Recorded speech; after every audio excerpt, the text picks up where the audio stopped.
warahmatullahi wabarakatuh. Di sini saya Destira, perwakilan dari kelompok 1, ingin mewawancarai owner dari Sama Kopi. Sebelumnya terima kasih Kak atas waktunya sudah disempatkan untuk diwawancarai. Boleh kalau boleh tahu sebelumnya siapa nih Kak, nama kakaknya? Nama gue Kak Yusuf, cuman orang-orang pada manggil Po. Oke, jadi lebih Ya nickname-nya Po lah, enak oke, manggil jadi Po aja. nggak apa-apa nih manggilnya Kak Po Nggak aja? apa-apa, Oke. aman banget. Oke. Mungkin langsung ke pertanyaannya kayak Boleh. mengikat waktu. Yang pertama itu apa motivasi dari Kapo ini buat buka usaha Sama Kopi? Sebenarnya sih apa ya, efek dari COVID kemarin sih sebenarnya. Kan gue kemarin buka coffee shop, terus karena COVID kemarin bangkrut dan lain sebagainya, tapi gue masih punya mesin-mesinnya nih. Oh iya. Nah, mesin-mesin kopi ini yang akhirnya gue pikir daripada gue jual dan harganya turun banget, returnnya sekitar 40-50%. Yang let's say misalkan gue beli alat 60, itu cuma dijual jadi 30 kan sayang banget. Sampai akhirnya ya udah deh, kayaknya gue produksi kopi keliling aja gitu, yang lebih murah. Target utamanya siapa nih Kak untuk Sama Kopi ini? Sebenarnya untuk target utama sih kita tuh nggak pernah menuju kepada siapa gitu, tapi kita tuh cuman pengen kepada orang yang pengen ngopi tapi nggak mau ribet aja gitu. Jadi sistemnya grab and fast aja gitu. Jadi ya sistem take away, mereka datang, mereka pesan, mereka beli, ya udah selesai gitu. Mau pekerja, mahasiswa semua, apalagi harga kita kan harga murah kan. Jadi terjangkau. Masih terjawab, apalagi yang sekolah, mahasiswa dan Iya, silakan. Terus gimana cara Kapo ini tahu nih kebutuhan dari target-target itu? Jadi kayak Kapo ini ngelihat apa nih sampai menargetkan orang-orang itu untuk beli kopi Sama Kopi ini? Yang pasti gini, gue selalu percaya kalau lo buka bisnis entah UMKM, F&B, lo mau bisnis ataupun bisnis jasa, yang paling utama itu adalah produknya gitu. Nah, ketika produknya bagus, SDM-nya memadai, mau dengan cara sistem marketing apapun ini pasti bakal laku gitu. Nah makanya pertama gue riset juga dulu ke gerobak-gerobak yang lain, karena gue termasuk pemilik kopi gerobak keempat lah setelah dulu sebelumnya udah ada brand-brand, ada 3 lah. Nah itu gue riset mereka kurangnya di sini, mereka kurangnya di sini, mereka kurangnya di sini. Terus gue nanya juga mereka lakunya di mana, mereka laku di sini, di bagian ini, di bagian ini. Ya akhirnya ya, itu yang bisa gue improve untuk gue jual di produk gue yang sekarang di Sama Kopi gitu. Oke, dari pesaing-pesaing ini ada nggak yang pesaing ini nggak ada tapi di Sama Kopi ini ada keunggulannya? Oh jelas, sebenarnya gini, yang bikin Sama Kopi itu unggul adalah kita nggak pernah nyekip satupun ingredient yang seharusnya di coffee shop itu ada. Let's say gini, kopi susu gelaran itu selalu ada 4 ingredients atau 4 bahan ya. Yang jelas espresso, susu itu susu UHT atau fresh made. Terus yang ketiga itu creamer dan keempat aren gitu. Nah banyak dari kopi keliling itu selalu nyekip antara susu atau creamernya. Mereka biasa pakai susu doang tapi nggak pakai creamer, atau pakai creamer aja tapi nggak pakai susu. Nah keunggulan kita tuh kita pakai 4-4-nya gitu. Cuman emang kita dengan harga yang terjangkau. Cuman memang efeknya adalah ke kita, marginnya tuh kecil banget. Oh iya. Hanya sekitar 20-25% dari harga produk. Karena nggak nyikip ingredients yang seharusnya ada. Oke. Strategi yang digunain sama Kopi ini buat menarik pelanggan-pelanggan baru. Jelas kita pasti punya beberapa tagline yang kita buat, ngopi mulai dari 8 ribuan. Terus tagline kita juga ada 100% espresso asli, karena kita pakai espresso benar-benar espresso asli yang pakai mesinnya. Kan karena ada beberapa tempat, nggak hanya di Lampung sih sebenarnya, ada di beberapa daerah di Indonesia juga mereka kopinya direbus dan kopinya tuh sistem mau kapot gitu. Nah kalau kita beneran pakai mesin dan diekstrak ya gitulah. Jadi emang kita selalu tagline terbesar kita adalah 100% espresso asli. Itu yang mau kita menangin tuh, bahwa ya walaupun 8.000 ini beneran gitu loh. Murah banget sih 8.000 untuk kopi yang sekelas sama coffee shop gitu ya. Karena kebanyakan orang tuh kayak saya sendiri tuh pengalaman juga kayak melihat kopi-kopi kalian tuh kayak ngasal gitu. Iya benar. Kayak ya udah lebih cair mereka biasanya. Cair banget. Beda banget sama kopi-kopi coffee shop gitu. Karena kebetulan saya juga pecinta kopi nih Kak. Oh, iya bagus. Gimana cara Sama Kopi ini mertahanin pelanggan untuk tetap loyal sama kopi ini? Oke. Pertama kita punya riset ya, dimana setelah 3 bulan terakhir kita lihat kita tuh sama kopi mampu ngejual sekitar 18.000 cup selama 3 bulan. Terus kita lihat dari 18.000 cup tuh apa yang tertinggi. Ada di aren, sama strong dan macanya. Oke, kita lihat nih peminatnya itu berarti kan ada yang dari peminat kopi dan non kopi kan. Bedanya aren sama strong itu dia kalau yang strong double shoot. Oh iya. Jadi yang kita pertahankan adalah di produk-produk best sellernya gitu. Jadi yang benar-benar bikin biar orang itu tertarik sama kita ya produk-produk best seller yang kita pertahankan.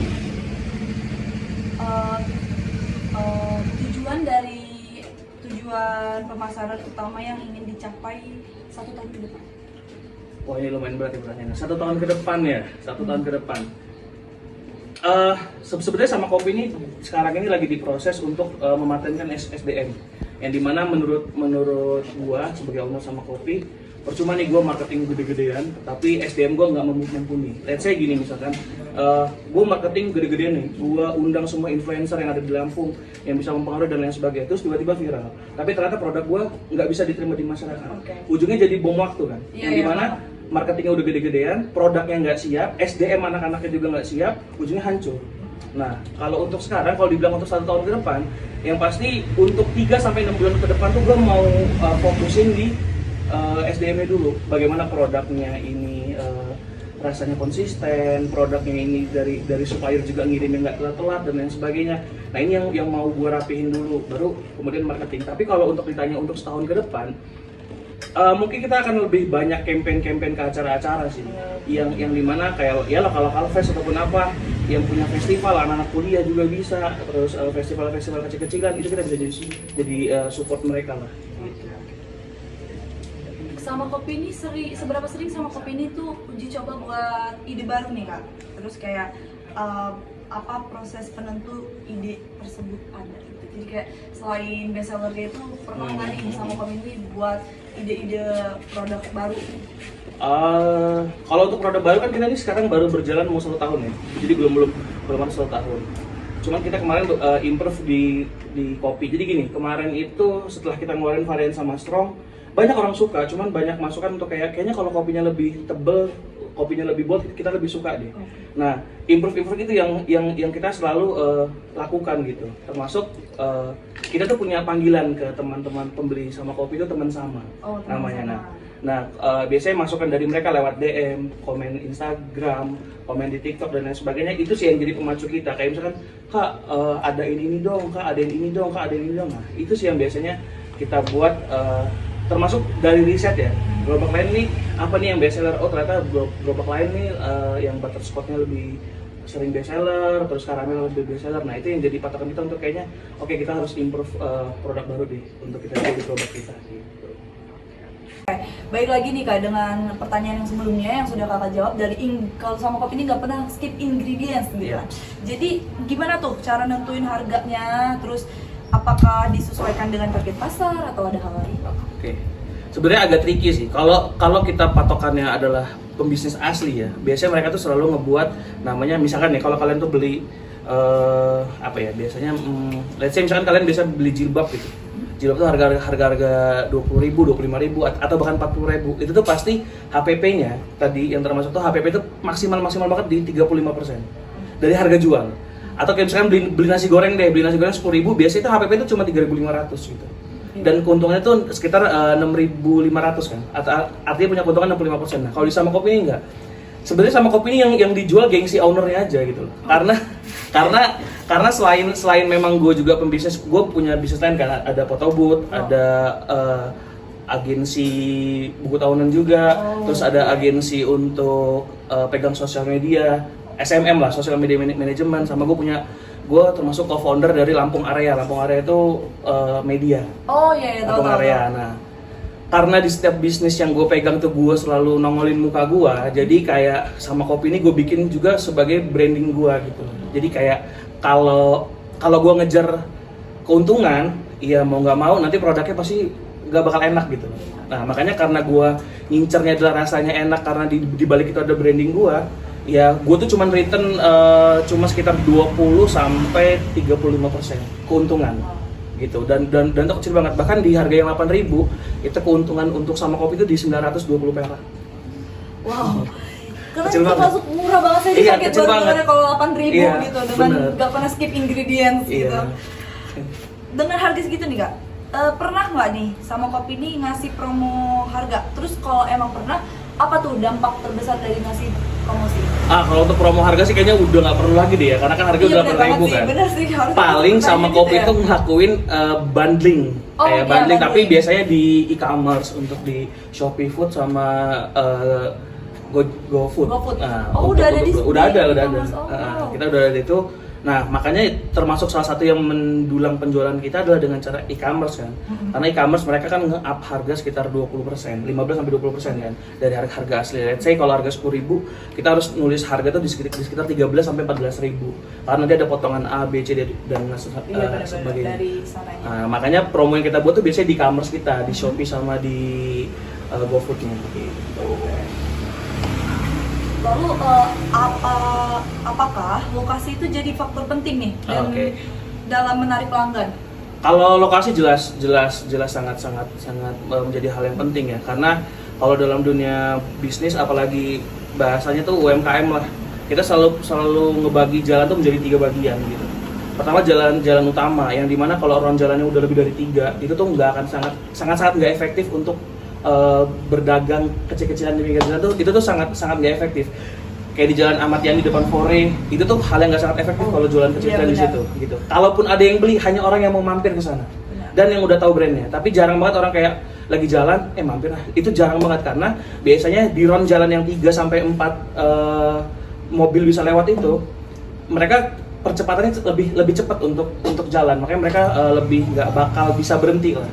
Terus ada lagi, terus gue bagi yang kedua tuh biasanya ya tadi jalan biasa kayak yang 2 arah, jalan 2 arah. Nah itu mungkin bisa kita taruh di situ, atau di jalan gang yang dekat kampus, dekat kos-kosan dan sebagainya. Nah, itu tuh kalau lokasi sangat mempengaruhi. Lokasi mana yang sering orang, tapi poinnya gini, jangan sampai kepikiran bahwa tempat yang rame itu yang beli juga rame, enggak. Tempat yang rame tapi harus bergantung juga sama kondisinya. Let's say gue jual kopi gerobakan rame nih, tapi di bypass siapa yang beli kan? Benar. Orang kan pengen cepat pergi dan pengen cepat sampai aja. Pengen cepet Kan? sampai karena bebas jalan buat yang Iya, cepat gitu kan. benar banget. Terus sebentar ya kayak saya cari pertanyaannya dulu nih. Jadi sama kopi ini aktif nggak di sosial media? Sangat aktif. Dari semua kopi gerobak yang lain kita yang paling aktif. Oke, jadi kalau gitu konten yang gimana nih yang paling efektif dan menarik pelanggan berdasarkan pengalaman dari sama kopi? Oke. Konten yang paling efektif ya. Sebenarnya konten itu bergantung sama tujuan sama dari brandnya juga sih. Ada konten yang isinya tuh lucu-lucuan. Minimal memang dia tidak menarik pelanggan, tapi dia bisa bikin rame Instagramnya. Ada juga brand-brand yang luxury, yang kayak nggak pengen ada konten-konten receh-recehan di TikToknya, di Instagramnya, mereka nggak pernah ngeluarin itu, ya nggak apa-apa juga. Cuman emang kalau untuk untuk di Sama Kopi itu kita mainnya yang receh-recehan aja. Oh. Apa yang lagi tren kita ikutin, apa yang lagi tren kita ikutin. Oh, jadi ngikutin tren gitu. Iya, jadi, sebenarnya following the trend kalau kita. Iya, betul. Karena menurut gua untuk bikin tren itu agak sulit kan. Jadi yaudahlah untuk sementara kita ngikutin tren aja. Gitu. Kayaknya kakak ini kebanyakan bisnis sampai hampir sama Iya. semua tadi. Oke, tinggal 2 pertanyaan terakhir nih kak. Oke. Yang sebelum pertanyaan terakhir, apakah sama kopi ini pernah nggak kolaborasi sama influencer, food blogger gitu kayak Hussein mungkin? Oke, ada sih beberapa, tapi itu karena mungkin itu mereka aja sih kayak Sigar Foodies kemarin ngontenin dan tapi kita nggak bayar ya. Oh iya, dari Sigar Itu. Foodies langsung yang mau. Mereka aja random gara-gara kata mereka dari semua kopi gerobakan yang ada di Pahoman kita yang paling enak, makanya dia buat. Terus Lampung Fort kalau nggak salah itu pun pas pembukaan Al Bakri kemarin dia sholat Jumat terus nyoba kopi kita, terus dia langsung buat konten gitu, on the spot aja gitu. Nah ya beberapa juga banyak sih Lampung Fort, terus apa lagi ya? Yang gue inget sih itu sih, cuman 2 itu sih. Cuman kayaknya ada sekitar 4 atau 6 deh, lupa. Yang ngontenin kita. Tapi untuk kita payment undang influencer sih belum. Oh belum. Jadi masih mereka yang mau Iya, melirik sama kopi Yes, langsung. benar. Gitu. Oke, pertanyaan terakhir nih Kak. Boleh. Saya agak panjang nih ya. Jadi tantangan terbesar di pemasaran sama kopi ini itu gimana? Terus strategi yang paling efektif untuk memasarkan sama kopi di era digital ini menurut dari Kak? Soalnya tantangan terbesar apa tadi? Tantangan terbesar dalam memasarkan. Oke. Terus Satu dulu. Oke. Tantangan terbesar dalam memasarkan jelas yang sangat